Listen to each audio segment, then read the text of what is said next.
கண்ணியத்திற்குரியவர்களை, பிள்ளைங்களுடைய விஷயத்துல பெற்றோர்களுடைய கவனத்திற்கு, அதாவது பெற்றோர்களாக இருக்கக்கூடிய நாமோ பிள்ளைங்கள் மூலமாக அல்லாஹ் ரப்பல் ஆலமீன் நம்மை சிறப்புப்படுத்தி வைத்திருக்கிறார். மணமக்கள் என்கிற அந்த ஸ்டேஜை தாண்டி பெற்றோர்கள் என்கிற அந்த ஒரு ஸ்டேஜுக்கு நாம வருகிறோம் பாருங்க. இது அல்லாஹ் நமக்கு செய்திருக்கக்கூடிய ஒரு பெரிய கிருபை. எது? பெற்றோர்கள் என்கிற ஒரு ஸ்டேஜுக்கு நாம வந்திருக்கிறோம் பாருங்க. இந்த நிலைக்கு நாம வந்திருக்கிறோமே, இது அல்லாஹும் நமக்கு காட்டியிருக்கக்கூடிய ஒரு மிகப்பெரிய கிருபை என்பதை பெற்றோர்களாக இருக்கக்கூடிய நாமும் தெரிந்து கொள்ள வேண்டும்.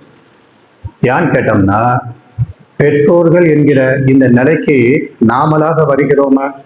நாமளா வருவது கிடையாது. அல்லாஹுடைய கிருபையில நம்மளை அல்லாஹ் ரப்பல் ஆலமீன் அந்த ஸ்டேஜுக்கு கொண்டு வருகிறான்.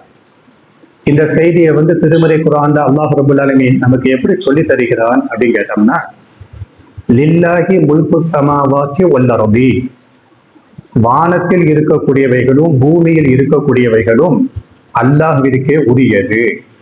யஹ்லுகு மா யஷா, வானத்திலேயும் பூமியிலேயும் அல்லாஹ் எதை நாடுகிறானோ அதை படைத்து கொண்டே இருக்கிறான். அல்லாஹ் என்னமா சொல்றான்?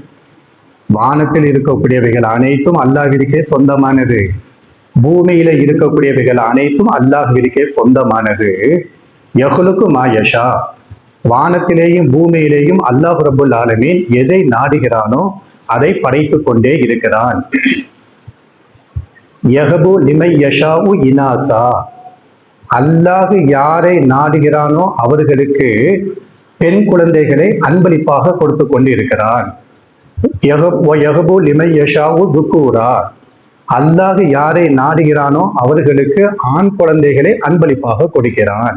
அல்லாஹ் யாரை நாடுகிறானோ அவர்களுக்கு பொம்பளை பிள்ளைங்களை அன்பளிப்பாக கொடுத்து கொண்டே இருக்கிறான். அதே மாதிரி அல்லாஹ் யாரை நாடுகிறானோ அவர்களுக்கு ஆம்பளை பிள்ளைங்களை ரப்புல் ஆலமீன் அன்பளிப்பாக கொடுத்து கொண்டே இருக்கிறான். அப்ப நம்ம வீட்டுல ஆம்பளை பிள்ளைங்க இருந்தாலும் சரி, பொம்பளை பிள்ளைங்க இருந்தாலும் சரி, அந்த பிள்ளைங்களை நாம எப்படி பார்க்கணும்? அல்லாஹ் எனக்கு தந்திருக்கக்கூடிய அன்பளிப்பு அப்படி பார்க்கணும். அவ்யு ஜப்பிஜுகும் ஜுக்ரானோ ஒயினாசா, அல்லாஹ் யாரை நாடுகிறானோ அவர்களுக்கு ஆம்பளை பிள்ளைங்கள 2 பிள்ளைங்களை கொடுப்பான், பொம்பளை பிள்ளைங்கள 2 பிள்ளைங்களும், இதுல ஒண்ணு இதுல ஒண்ணு, இப்படியும் என்ன செய்கிறான்? கொடுக்கிறான். அகீமா, அல்லாஹ் ரப்பல் ஆலமீன் யாரை நாடுகிறானோ அவர்களை பெற்றோர்களாக ஆக்க மாட்டான். அல்லாஹ் சொல்லக்கூடிய செய்தியை நாம புரிஞ்சுக்கிட்டோம். என்ன சொல்லுகிறான்? அல்லாஹ் யாரை நாடுகிறானோ அவர்களுக்கு பொம்பளை பிள்ளைங்களை அன்பளிப்பாட்டு கொடுக்கிறான். அல்லாஹ் யாரை நாடுகிறானோ அவர்களுக்கு ஆம்பளை பிள்ளைங்களை அன்பளிப்பாக கொடுக்கிறான். அல்லாஹ் யாரை நாடுகிறானோ அவங்களுக்கு ஆம்பளை பிள்ளைங்களையும் கொடுக்கிறான், பொம்பளை பிள்ளைங்களையும் கொடுக்கிறான். வயஜஅலு மையஷாவு அகீமா, அல்லாஹ் யாரை நாடுகிறானோ அவர்களை பெற்றோர்கள் என்கிற அந்த ஸ்தானத்துக்கு கொண்டு வர மாட்டான். திருமணம் முடிச்சிருப்பாங்க, பெற்றோர்கள் என்கிற அந்த ஸ்தானத்துக்கு என்ன செய்ய மாட்டான்? கொண்டு வர மாட்டான் என்பதாக திருமறை குர்ஆனினுடைய ஒரு வசனத்துல அல்லாஹ் ரப்பல் ஆலமீன் சொல்லுகிறான். அப்ப நாம புரிந்து கொள்ள வேண்டிய விஷயம் என்ன?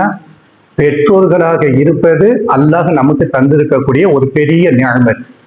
பெற்றோர்களாக இருக்கக்கூடிய நாமோ இதை என்ன செய்து கொள்ள வேண்டும்? கவனத்துல வைத்துக் கொள்ள வேண்டும். இதை நாம கவனத்துல வைத்திருந்தால்தான் பிள்ளைங்களுடைய விஷயத்துல நாம சரியான முறையில என்ன செய்து கொள்வோம்? நடந்து கொள்வோம். பிள்ளைங்களுடைய விஷயத்துல நாம ரொம்ப கவனமாக என்ன செய்வோம்? இருப்போம்.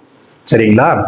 அடுத்தபடியாக நாம தெரிந்து கொள்ள வேண்டிய இன்னொரு முக்கியமான செய்தி என்ன அப்படின்னு கேட்டோம்னா, பெற்றோர்களாக இருக்கக்கூடிய நாமோ நம்ம பிள்ளைங்களுக்கு அடிக்கடி உபதேசம் செய்யக்கூடியவங்களாட்டு இருந்து கொண்டே இருக்கணும்.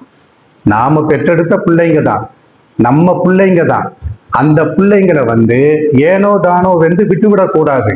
மாறாக நமக்கு நேரம் கிடைக்கும் பொழுது, வாய்ப்பு கிடைக்கும் பொழுது, சந்தர்ப்பம் கிடைக்கும் பொழுது அந்த பிள்ளைங்களை உட்கார வச்சு அந்த பிள்ளைங்களுக்கு என்ன செய்யணும்? நன்மையான காரியங்களை பற்றி எடுத்து சொல்லிக்கொண்டே இருக்க வேண்டும். நன்மையான விஷயங்களை கொண்டு அந்த பிள்ளைங்களுக்கு உபதேசம் செய்து கொண்டே இருக்க வேண்டும். தீமையான காரியங்களிலிருந்து அந்த பிள்ளைங்களை தடுத்து கொண்டே இருக்க வேண்டும். இது பெற்றோர்களுக்கு இருக்க வேண்டிய ஒரு மிக மிக முக்கியமான ஒரு பொறுப்பு. யான்னு கேட்டோம்னா, திருமறை குர்ஆன்ல அல்லாஹ் ரப்பல் ஆலமீன் சொல்லுகிறான், வல் அஸ்ர், காலத்தின் மீது சத்தியமாக, இன்னல் இன்சான லஃபி ஹுஸ்ர், மனிதர்களாக இருக்கக்கூடிய எல்லோருமே நஷ்டத்துல இருந்து கொண்டு இருக்கிறார்கள். அல்லாஹ் ரப்பல் ஆலமீன் காலத்தின் மீது சத்தியமிட்டு சொல்லக்கூடிய ஒரு முக்கியமான செய்தி. என்ன செய்தி? காலத்தின் மீது சத்தியமாக, இன்னல் இன்சான, நிச்சயமாக எல்லா மனிதர்களும் லஃபி ஹுஸ்ர், அவர்கள் நஷ்டத்திலே இருக்கிறார்கள். யாரை தவிர? இல்லல்லதீன ஆமனு வ அமிலு ஸாலிஹாத்தி, யாரெல்லாம் ஈமான் கொண்டு இருக்கிறார்களோ, நன்மையான காரியங்களை யாரெல்லாம் செய்கிறார்களோ அவர்களை தவிர்த்து போட்டு மற்றபடி எல்லா மனிதர்களும் எதில் இருக்கிறாங்க? நஷ்டத்திலே இருக்கிறார்கள். வதவாசோ பில் ஹக்கி வதவாசோ பிஸ் சபுர், ஒருவருக்கு ஒருவர் உண்மைகளை கொண்டு நல்லதை கொண்டு உபதேசம் செய்து கொண்டிருக்கிறார்களே இந்த மக்களை தவிர. அல்லாஹ் எப்படி சொல்லுகிறான்? காலத்தின் மீது சத்தியமிட்டு சொல்லுகிறான், எல்லா மனிதர்களும் நஷ்டத்துல இருக்கிறாங்க, ஆனா சில மனிதர்களை தவிர. அந்த சில மனிதர்கள் யாரெல்லாம் அப்படின்னு கேட்டோம்னா, யாரெல்லாம் ஈமான் கொண்டு நன்மையான காரியங்களை செய்து கொண்டிருக்கிறார்களோ இந்த மனிதர்களை தவிர்த்து. அதற்கு அடுத்தபடியாக வதவாசோ பில் ஹக்கி, நன்மையான காரியங்களை கொண்டு யாரெல்லாம் யாருக்கு உபதேசம் செய்து கொண்டு இருக்கிறார்களோ இவர்களை தவிர்த்து. வதவாசோ பிஸ் சபுர், இப்படி உபதேசம் செய்கிற பொழுது இழப்புகள் ஏற்படும், பிரச்சனைகள் ஏற்படும். அந்த நேரத்தில் யார் பொறுமையாக இருக்கிறார்களோ இவர்களை தவிர்த்து போட்டு மற்றபடி எல்லா மனிதர்களும் நஷ்டத்துல இருக்கிறார்கள் என்பதாக திருமறை குர்ஆனுடைய ஒரு வசனத்துல அல்லாஹ் ரப்பல் ஆலமீன் சொல்லுகிறான். அப்ப நாம பெற்றோர்களாக இருக்கக்கூடிய நாம என்ன செய்யணும்? நம்ம பிள்ளைங்கள்ட்ட அடிக்கடி உபதேசம் செய்து கொண்டே இருக்க வேண்டும். உபதேசம் செய்து கொண்டு இருந்தால்தான் பிள்ளைங்களை நம்ம கட்டுப்பாட்டுக்குள்ளால வைத்திருக்க முடியும். இஸ்லாம் என்கிற அந்த பிரேமுக்குள்ளால பிள்ளைங்களை வைக்க முடியும்.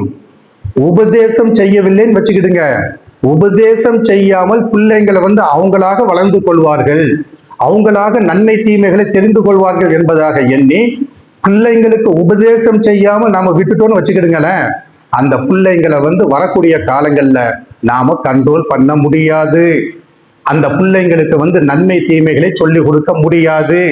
இது நன்மையான காரியம், இதை நீ செய்ய வேண்டும் என்று நன்மைகளை பற்றி ஏவ முடியாது. இது தீமையான காரியம், இதிலிருந்து நீங்க விலகி இருக்க வேண்டும் என்று பிள்ளைங்களை தடுக்க முடியாது. அப்ப என்ன புரிந்து கொள்ள வேண்டும்? பெற்றோர்களாக இருக்கக்கூடிய நாமோ பிள்ளைங்களுக்கு அடிக்கடி உபதேசம் செய்து கொண்டே இருக்க வேண்டும். பிள்ளைகளுக்கு நாம செய்ய வேண்டிய உபதேசங்கள்ல முதன்மையான உபதேசம் என்ன?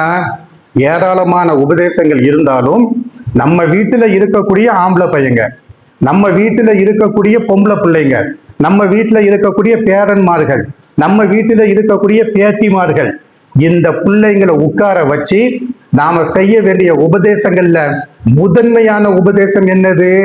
முதலாவது உபதேசம் என்னது அப்படின்னு நீங்க கேட்டீங்கன்னா, அல்லாஹும் அல்லாஹ்வுடைய ரசூலும் நமக்கு சொல்லி தராங்க, இறைவனை பற்றிய பயத்தை அந்த பிள்ளைங்களுக்கு சொல்லி கொடுத்து கொண்டே இருங்க. அல்லாஹ்வை பற்றிய பயம் இருக்குது பாருங்க, அல்லாஹ்வை பற்றிய பயத்தை அந்த பிள்ளைங்களுக்கு அடிக்கடி உபதேசம் செய்து கொண்டே இருங்க. அல்லாஹ்வை பற்றிய பயத்தை பிள்ளைங்களாட்டு குழந்தைகளாட்டு இருக்கும் பொழுது நாம உபதேசம் செய்தால் வரக்கூடிய காலங்கள்ல அல்லாஹ்வை பற்றிய பயத்தோடு அந்த பிள்ளைங்க நிச்சயவாங்க இருப்பாங்க. அல்லாஹ்வை பற்றிய செய்தியை அந்த பிள்ளைங்களுக்கு நாம சொல்லிக் கொடுக்கவில்லை என்றால் அந்த பிள்ளைங்களுக்கு நாம என்ன நன்மைகளை சொன்னாலும் சரி, என்ன தீமைகளை கொண்டு தடுத்தாலும் சரி, அந்த உபதேசம் அந்த பிள்ளைங்களுக்கு பயன் அளிக்காது. பாட்டம் இல்லாத பக்கெட்டில் தண்ணி பிடிக்க முடியுமா? பாட்டம் கிடையாது. பாட்டம் இல்லாத பக்கெட் நிறைய தண்ணி பிடிக்க முடியுமா? தண்ணி பிடிக்க முடியாது. அப்போ பிள்ளைங்களுக்கு அஸ்திவாரத்திலேயே அடிப்படையிலேயே அவங்களுக்கு சொல்லிக் கொடுக்க வேண்டிய முக்கியமான செய்தி என்ன? அல்லாஹ்வை பற்றிய பயத்தை அந்த பிள்ளைங்களுக்கு சொல்லிக் கொடுத்து கொண்டே இருக்க வேண்டும்.